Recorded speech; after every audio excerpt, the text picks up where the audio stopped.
খাগড়াছড়িতে সহিংসতায় ক্ষতিগ্রস্ত পরিবার ও ব্যবসায়ীদের হাতে ত্রাণ ও অনুদানের চেক বিতরণ।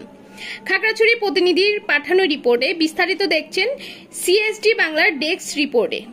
সাম্প্রতিক সহিংসতায় ক্ষতিগ্রস্ত ব্যবসায়ী ও পরিবারের পাশে দাঁড়িয়েছে খাগড়াছড়ি জেলা প্রশাসন। শুক্রবার দুপুরে জেলা সদরের ঐতিহাসিক স্টেডিয়াম মাঠে আনুষ্ঠানিকভাবে ২৭ জন ক্ষতিগ্রস্ত ব্যবসায়ী ও পরিবারের মাঝে ত্রাণ সামগ্রী ও অনুদানের চেক বিতরণ করা হয়।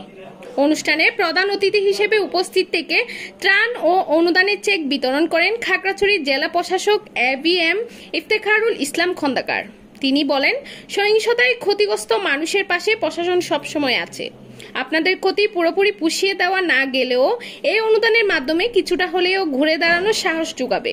এই সময় আরও উপস্থিত ছিলেন পুলিশ সুপার মোহাম্মদ আরিফিন জুয়েল, অতিরিক্ত জেলা ম্যাজিস্ট্রেট হাসান মারুফ, অতিরিক্ত পুলিশ সুপার শেখ বিল্লাল হোসেন, সদর উপজেলা নির্বাহী অফিসার সুজন চন্দ্র রায়, খাগড়াছড়ি প্রেস ক্লাবের সভাপতি তরুণ কুমার ভট্টাচার্য এবং সদর থানার অফিসার ইনচার্জ মোহাম্মদ